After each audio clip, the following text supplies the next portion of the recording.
Time. It's weird. Time zones I kind of have a little bit of a beef with, which is silly to say because who has a beef with time zones? But in this case, I don't get it. They're annoying. They're hard to work with, especially as a freelancer who's working with clients around the world. So in today's video, which will be very chatty, very rambly, especially seriously, stupidly unedited, we're going to talk about time zones, why I hate them, what I do to get around them, and how they can make it better for you as well. So as I mentioned, I don't have any time, hence this video that is not getting edited to its normal standard. I got a lot going on. We're going on vacation next week. I am in the process of moving. Yikes. That just happened without planning. So it's a lot. I feel like I've been on the phone with 18 people across the board in the last 2 days. Whatever, don't have to talk about it. Okay, back on topic.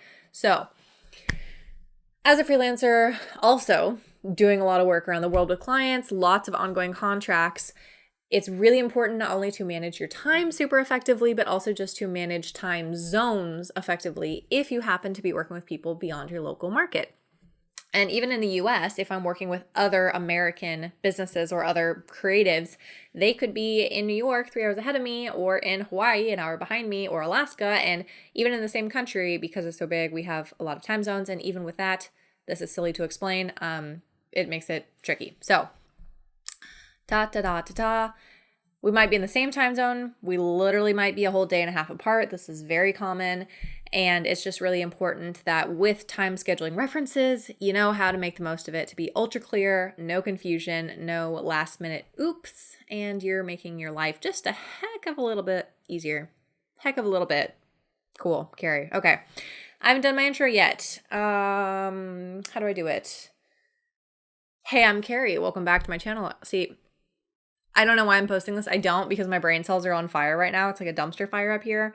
So hopefully you like it. If you do like it, just say I like the dumpster fire and then in the comment section, and that'll help me feel a little bit better. But anyway, hey, I'm Carrie. Welcome back to my channel, or welcome for the very first time, all around welcome. I'm Carrieblogger, a career freelancer on Fiverr.com, where I've been selling as a Fiverr Pro verified copywriter for about the past 9 years. And in today's Freelance Friday video, like I said, we're talking about my weird beef with time zones, specifically, not just time management, but time zones, and some proven very specific ways that I frame my work so that I can get around it.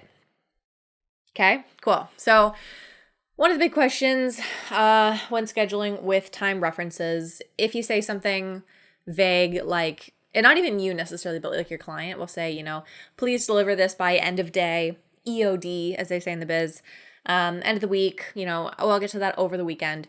There's the instant disconnect of, is that where you are or where they are? And very often we just assume that we are the center of the universe and that everything revolves around us naturally.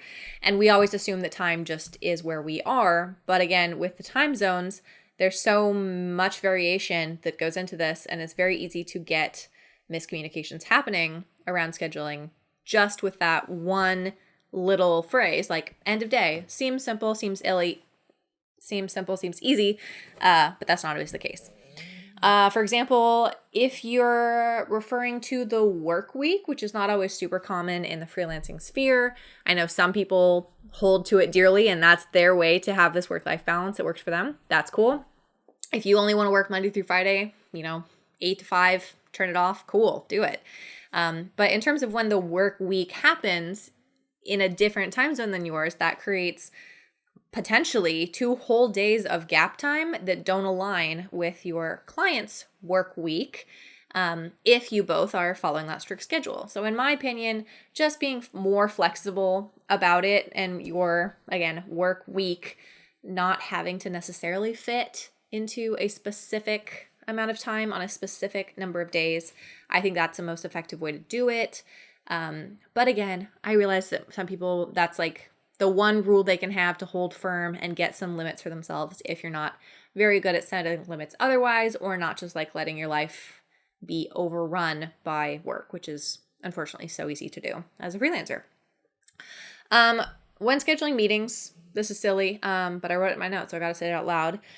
If they're far enough apart, you may not only be scheduling for a different time, but also potentially different days. And in the past, that has literally become an issue where someone shows up on the wrong day for the meeting because it was not clearly stated whose time zone we're in by day, but only by time.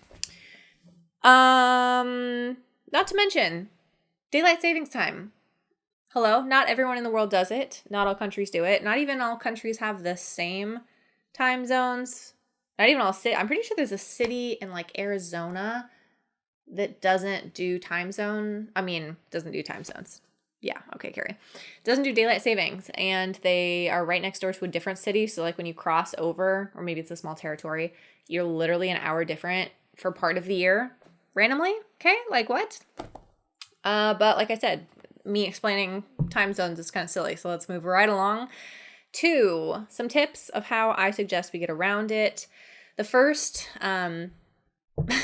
this is so silly. I just know I hear myself talking and I know this is so silly and I don't know why I'm going to post this. It's silly, but that's what you get today. Okay. So the first suggestion is going by a literal 24-hour clock for deadline. So for example, if I'm saying that the order will be delivered within 7 days, it is not from Monday at end of day. Like I'll deliver it Monday, end of day. That's not really what we're looking at here. Although technically if it was their end of day when they place the order, then they could also expect it to be end of day their time on Monday. But again, we get into that confusion. Instead, it is exactly what I say. 168 hours, right? So with that 7-day clock, it really doesn't matter if it was 2 a.m. when they placed the order or they expect it end of day, their time, my time, weekend, whatever. It doesn't matter, right? It's just 7 days. And with that timeline, it creates a very clear expectation of this is how much time is left. We're just ticking down to the agreement in a concrete, transferable time.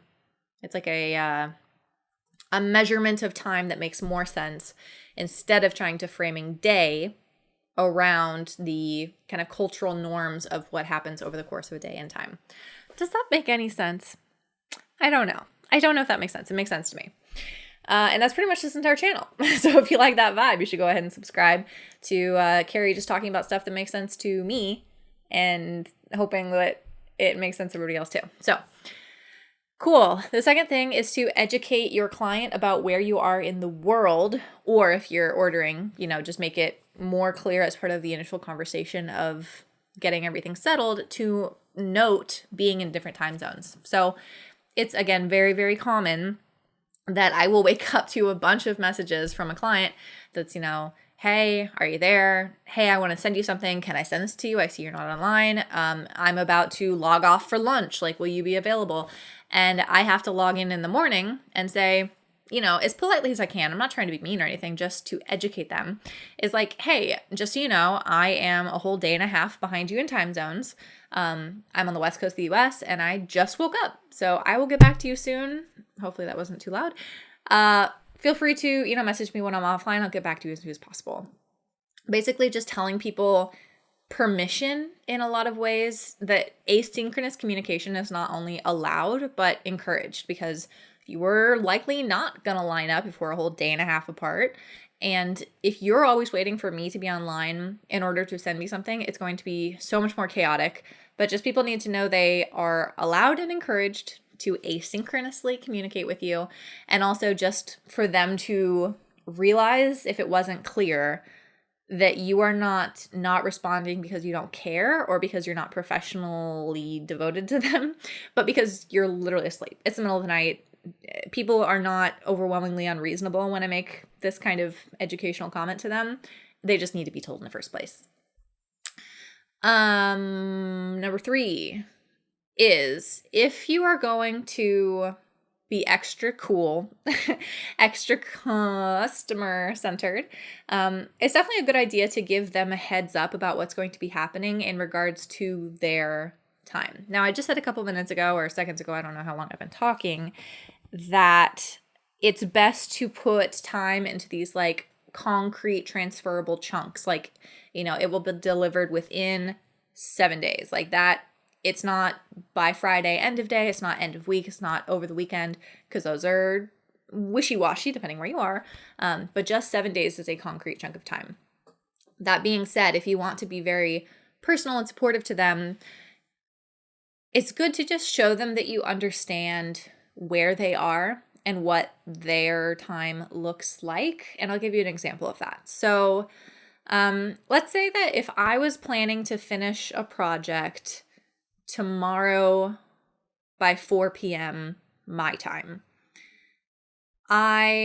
let's say it's kind of getting down to the wire a little bit. I would never deliver like way last minute, but let's say, it, oh, this is going to be so confusing. In this example, my order would have been due at like 4 a.m. So I say, okay, I'm going to deliver no later than 12 hours ahead of time, which is still cutting it close for me. But I'm planning to get it done by 4 p.m. my time, again, the next day. Does that make sense? I'm not going to have stuff on screen. I'm not going to edit this. Hopefully this makes sense. I don't know.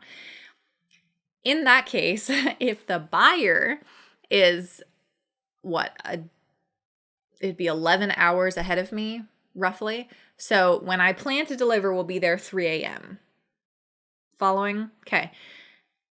If they went to bed that night thinking there's only 15 hours left on the timer, I don't really know why they're waiting till the last second, because again, they're going to bed. That feels like the last second for them. And I haven't said anything. That's a little bit confusing. If I tell them that I'm planning to do it tomorrow, that gives them something to go to bed with, like confidence that they know what's going to happen the next day. Because again, we're so far apart that it'll be the middle of my day and their morning. And the longer I talk about this example, I feel like it's getting even less clear, which is why time zones suck and I have a beef with them.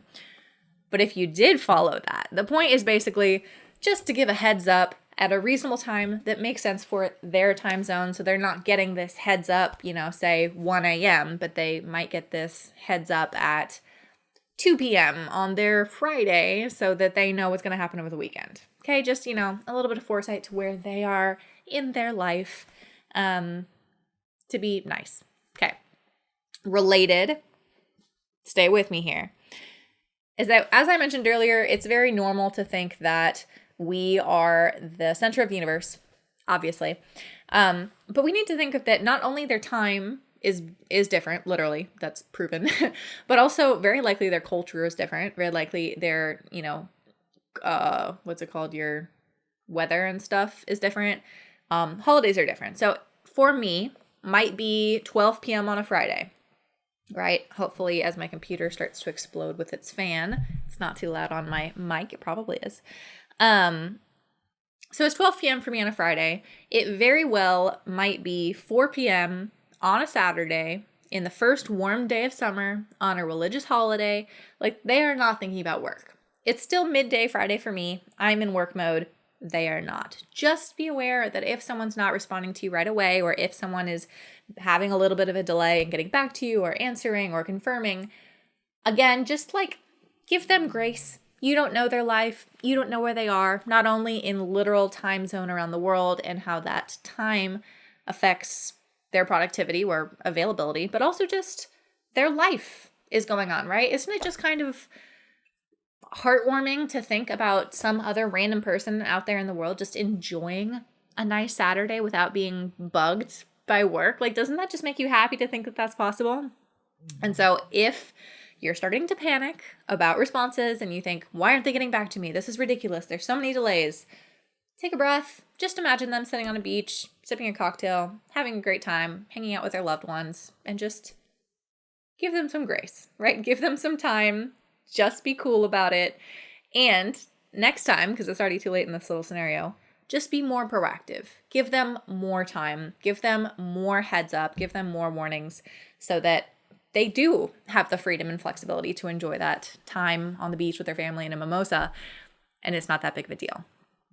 Okay, that's the end for today. Thank you for struggling with me here. I didn't even close this door.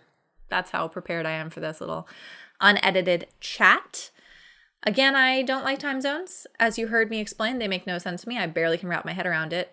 I forgot to mention World Time Buddy. I did in my last video, which I'll link a card to up here or in the description or somewhere, with some I think 10 or 11 free creative tools that are very, very rarely talked about. And one of those is World Time Buddy, which makes it so much simpler to compare calendars across the world and see them stack up side by side. Okay, I'm going to be done. Thank you so much for watching. If you're still watching, you know you are my actual hero, especially on this video.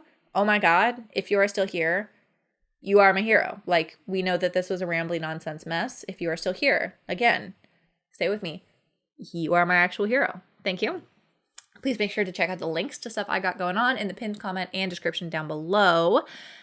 And you are worth more than your workload.